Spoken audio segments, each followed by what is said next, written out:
assalaamu aleykum wa rahmatullahi taala wa barakaatu.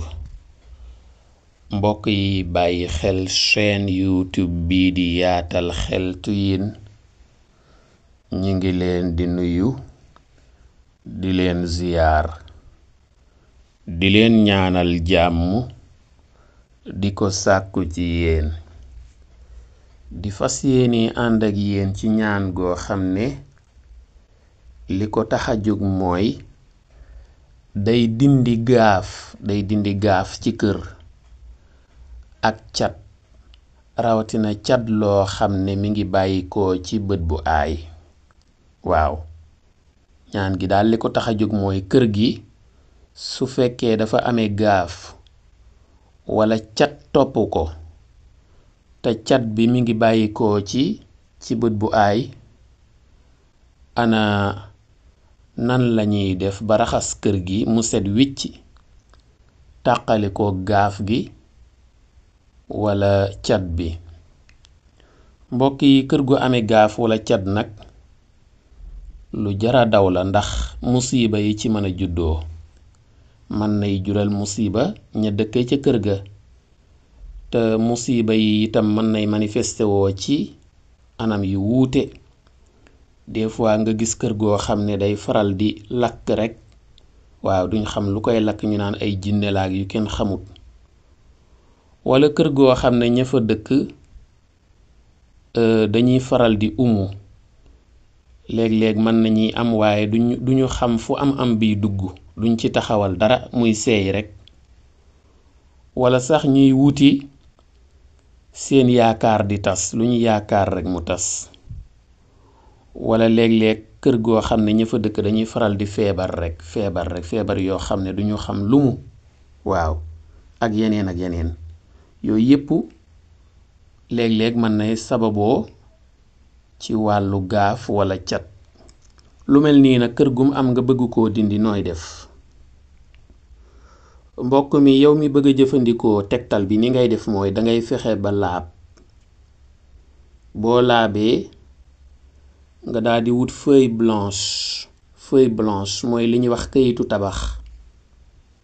boo wutee feuille blanche nga yore bindukaay bu xonq maanaam stylo rouge wala boo comme big ngeen gën a miin big bu rouge.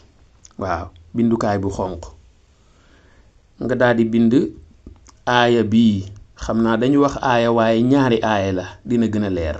te mooy wa in yakaadu alladina kafaru la yuzliquunaka bi absoorihim lamma samicu dikra wa yaquluuna innahu la majnunun wa ma huwa illa dikrun lil aalamin.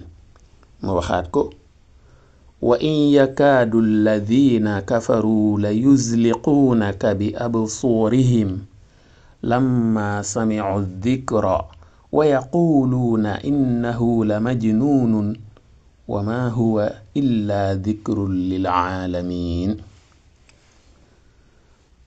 mbokk mi, aaya yi mi ngi ci suuratul qalam mooy juróom-benn fukkeelu saar ak juróom-ñett, maanaam 68e suuraat. comme ñaari aaya la, dama naan kon mi ngi mooy aaya juróom fukk ak benn ak juróom fukk ak ñaar. aaya juróom fukk ak benn ak juróom fukk ak ñaar muy verset 51 ak 52. aaya bi ñaata yoon nga koy bind? danga koy bind juróom-ñaari yoon muy 7 fois. boo ko bindee juróom-ñaari yoon nga takk ko ci kër gi nga xam ne moo amee gaaf wala cat, nga takk ko. yaay xool foo ko takk nag, waaw na nekk ca kër ga rek. incha allah kër ga day bu fekkee gaaf da ko toppoon wala cat, bis booba lay dañ ci kàttanu yàlla. ñu bàyyi ko xel bu baax. waaw mbokk yi, tey nag aaya bi indiwuma ko ci transcription bi ci wàllu français, indiwuma transcription bi muy di jéem a bindaat araf yi ci alphabet français bi.